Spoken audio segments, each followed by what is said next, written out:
This is the day that the Lord has made. We will rejoice and be glad today.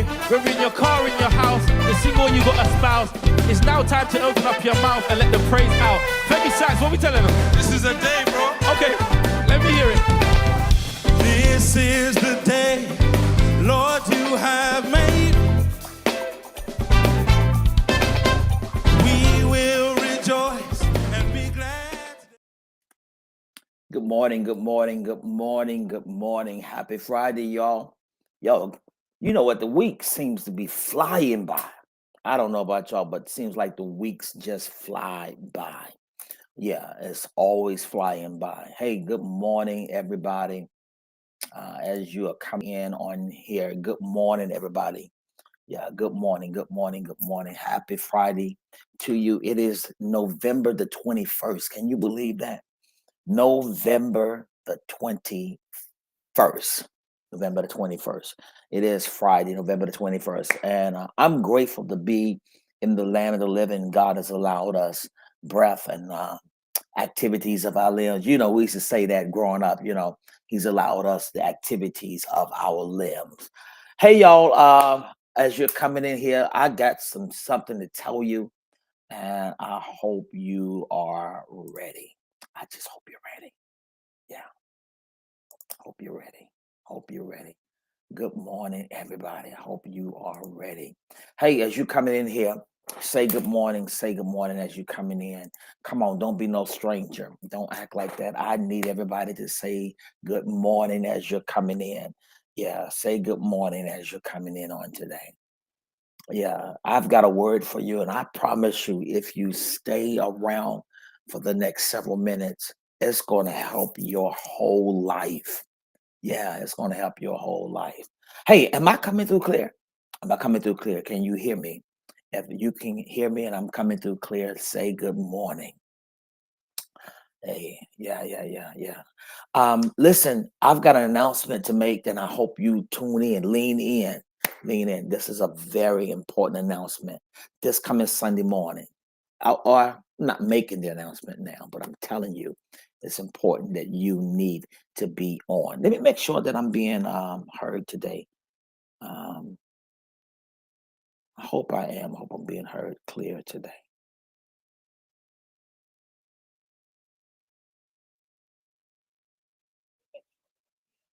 Yeah, I think I'm coming through clear. This coming Sunday morning, I have an extremely important announcement to make. You want to be in the building this Sunday morning.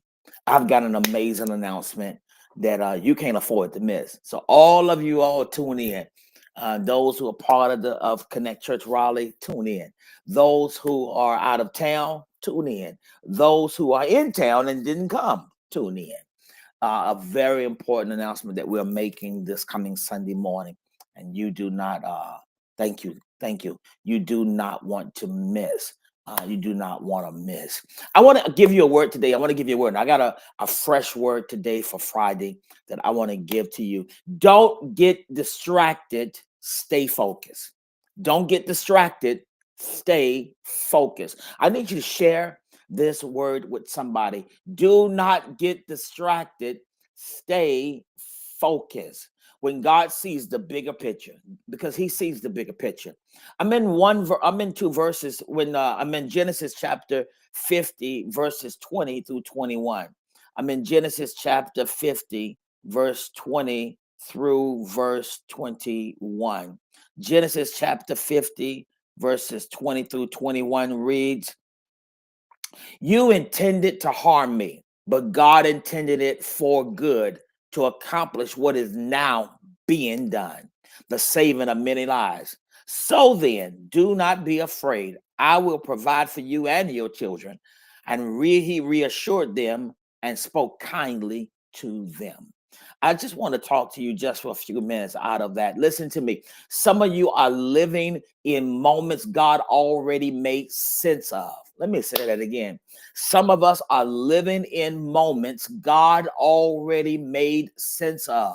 You just haven't caught up to the picture yet. You see pieces, but God sees the whole puzzle. Come on, you see pieces, but God sees the whole puzzle. You see chapters, but God sees the whole book. You see pain, but God sees purpose. You see betrayal, but God sees breakthrough.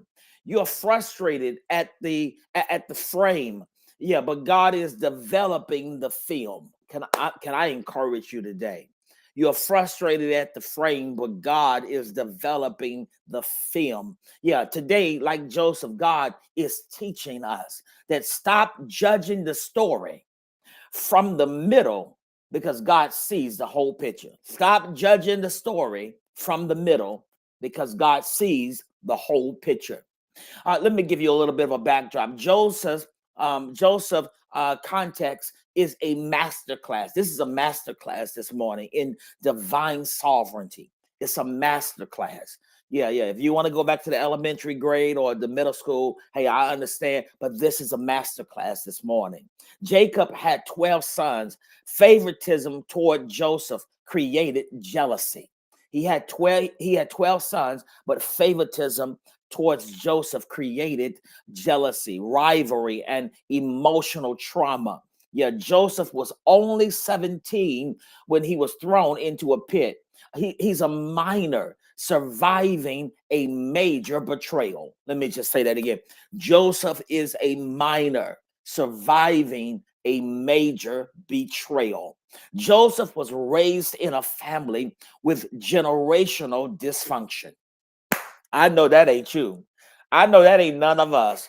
I know we all raised in the perfect little family, but Joseph said, that's not my story. Joseph was raised in a generational, raised in a family with generational dysfunction, envy, deceit, silent competition. Yeah. Number two, Egypt as was a training ground. He was sold into slavery. Potiphar then went to Potiphar's house, falsely accused, prison, and then Pharaoh's palace. Egypt wasn't punishment. Lean in. Egypt wasn't punishment. Egypt was preparation. I hope you're hearing this. Egypt wasn't punishment. Egypt was preparation. Can I say to you that what you've had to go through wasn't God punishing you? It was simply God preparing you. I hope you caught that. Yeah. God uses Joseph to save nations. Yeah, including the brothers who tried to destroy him. All right. In Genesis chapter 50, Jacob dies.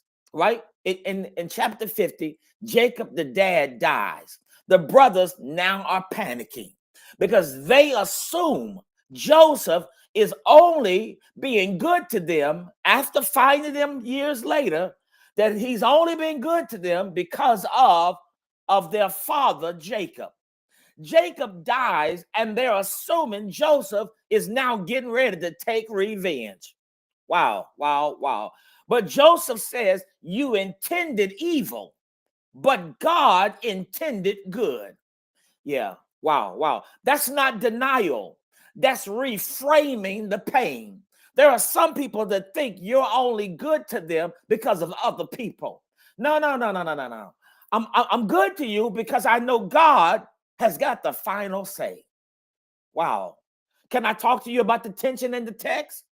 Joseph is standing in the same exact place where the people who broke him are now bowing before him. How do you bless people who bruised you?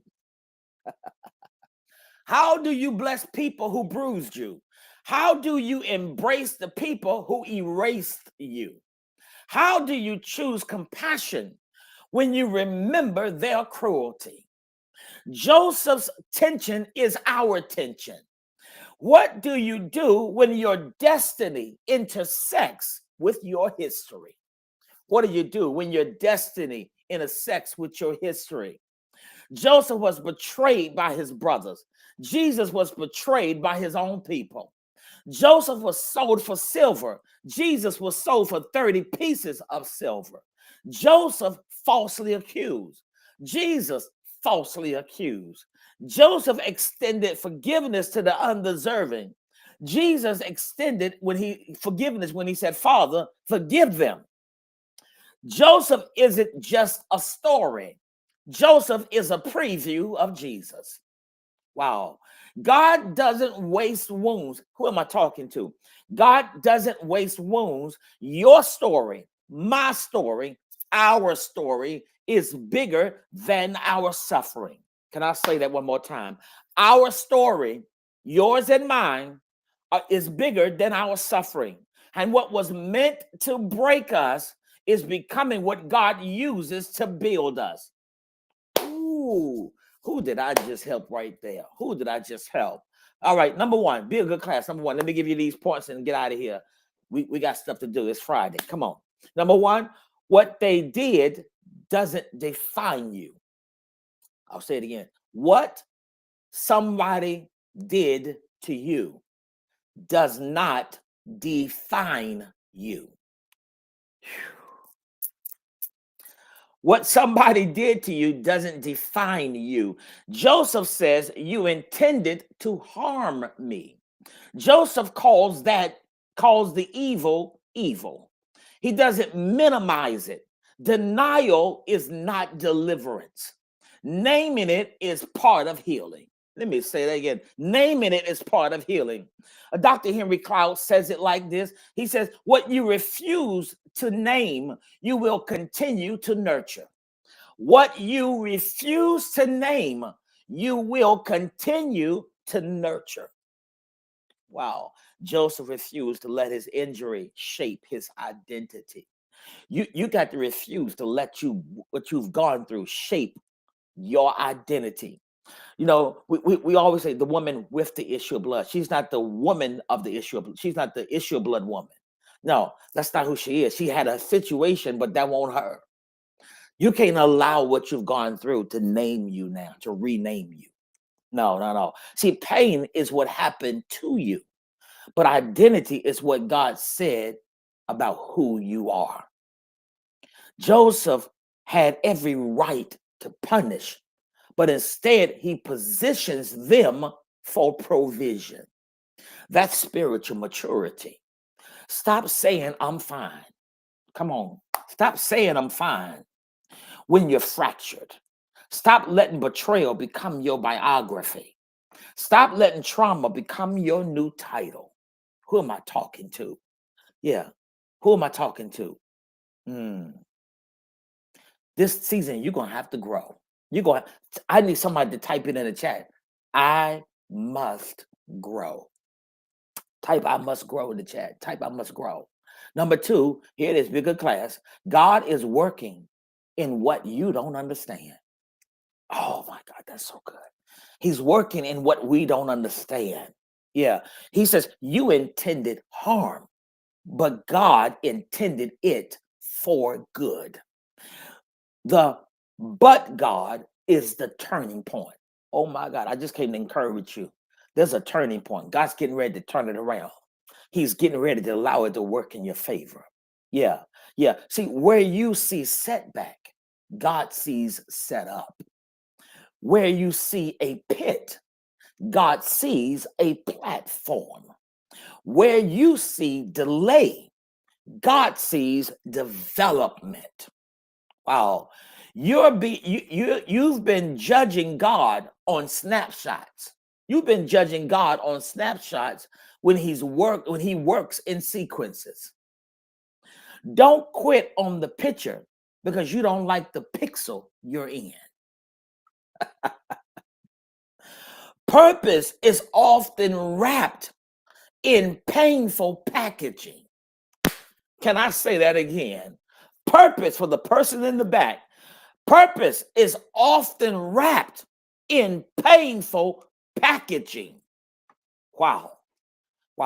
What you went through is really there to bless you. The intent might have been to harm you, but it's really going to bless you in the end.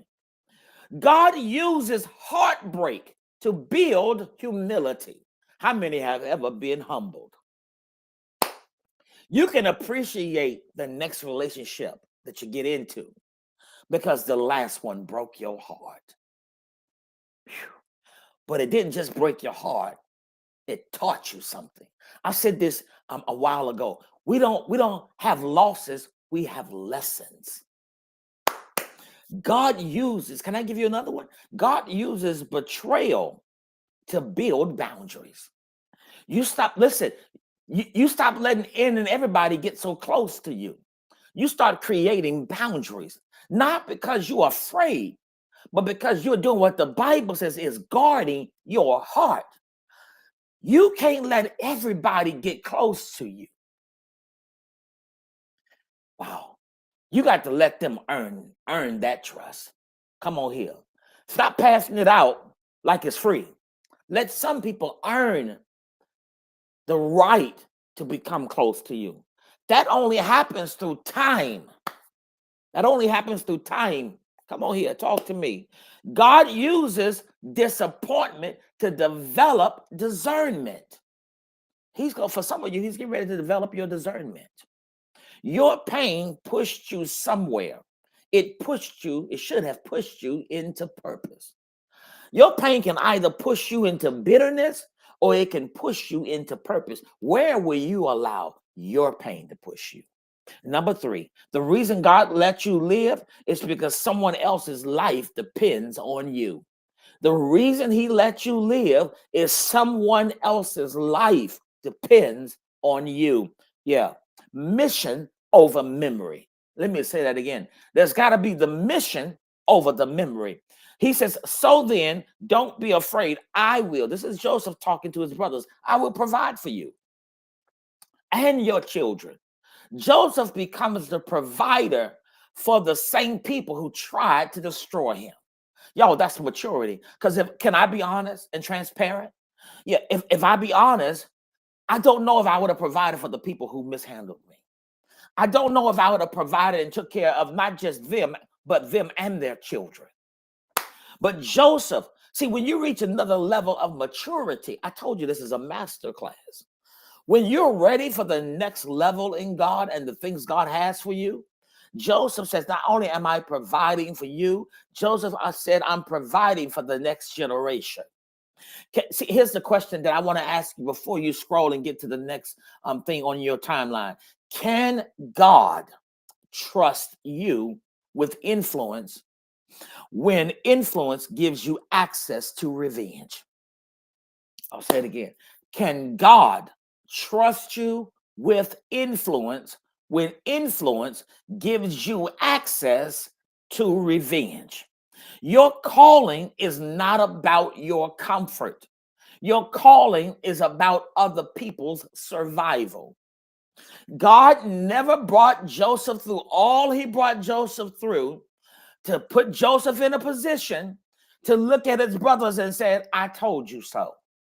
God put Joseph in position so that Joseph could save nations.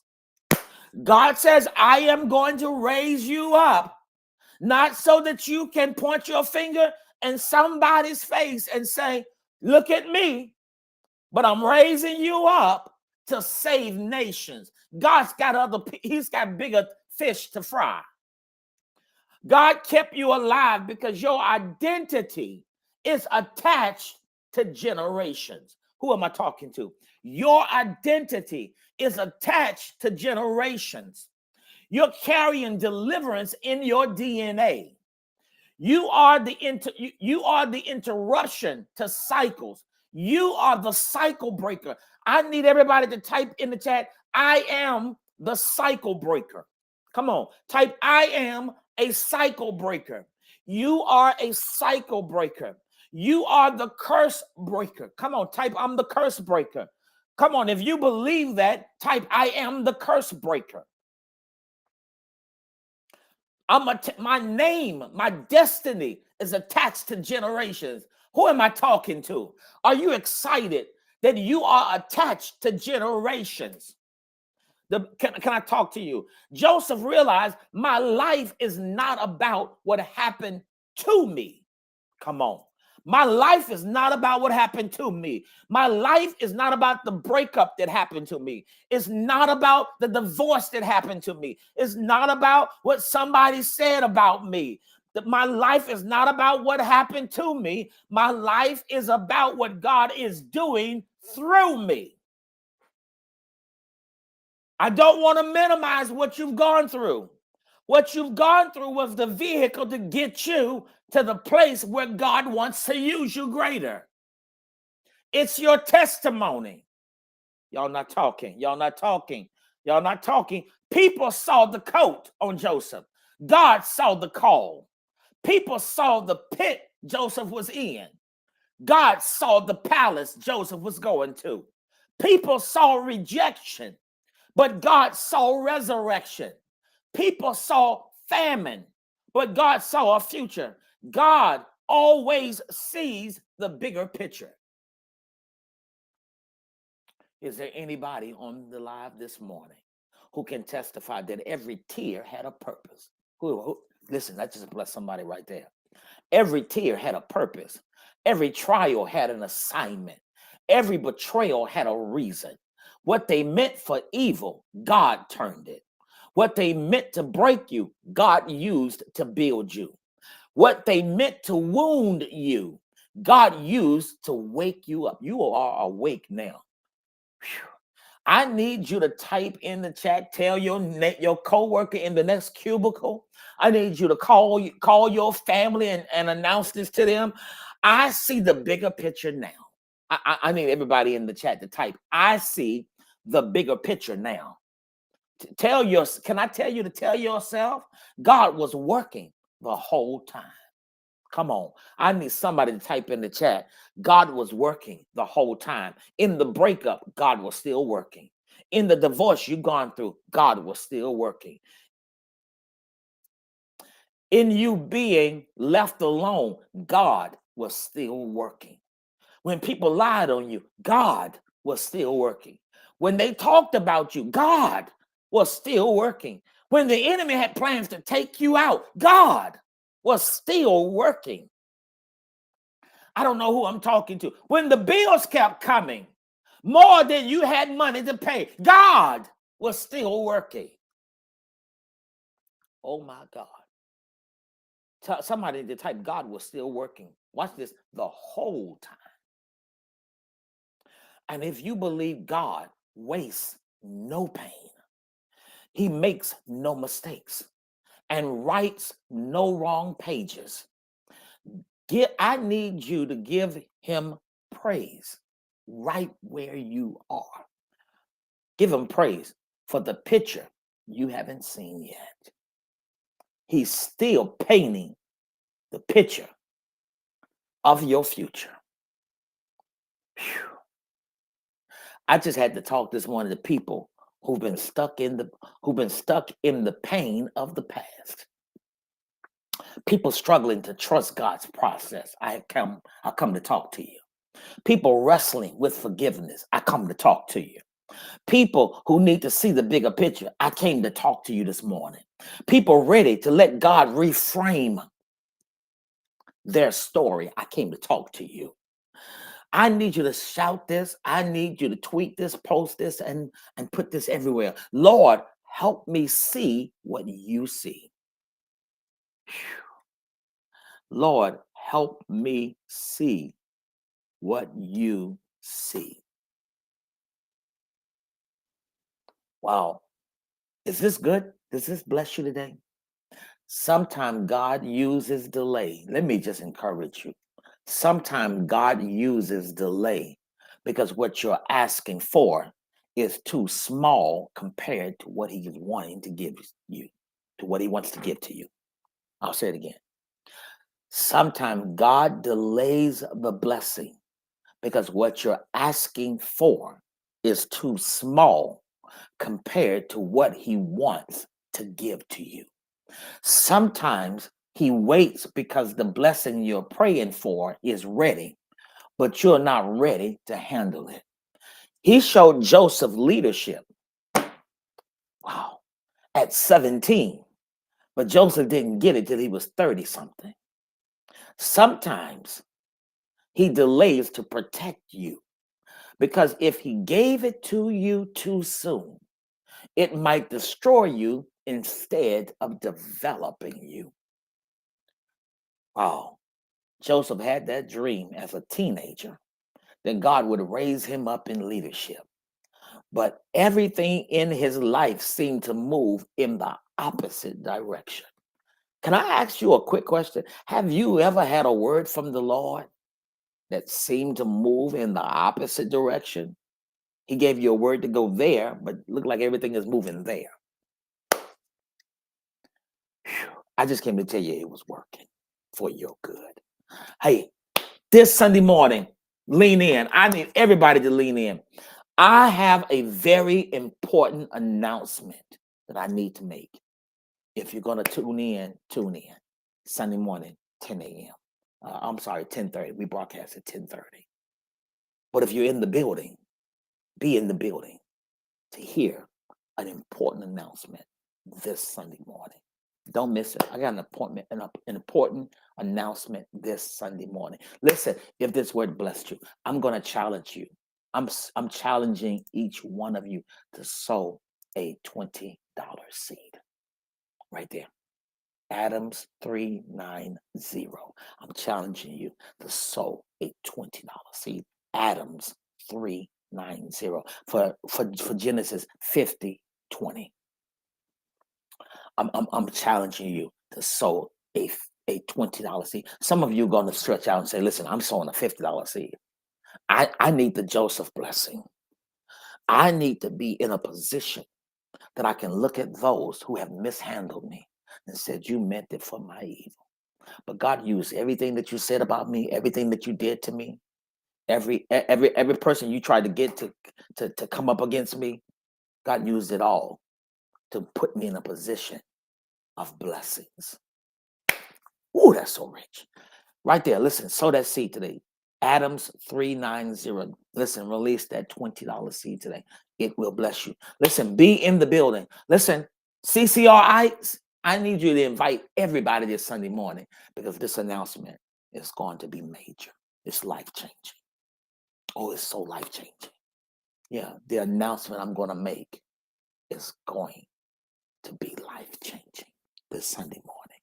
Listen, I need you to sow a $20 seed. Those of you that will sow a $20 seed, you said, listen, I want to sow. I don't have the 20. I'm challenging you to sow in multiples of 10. Sow a $10 seed. You don't have that? Sow the 5. But sow seed today. All right, I got to go. May God bless you. May heaven smile on you. I can't wait to see you this Sunday morning for an extremely important announcement. All right? I bless you in Jesus' name. I love you. Ain't nothing you can do about it. See you Sunday morning, 10 a.m. at Connect Church, Raleigh. Be in the building. Be in the building. Your sowing seed, it is ADAMS 390. Sow that seed today. Listen, I believe that I'm good ground. I just believe that I'm good ground.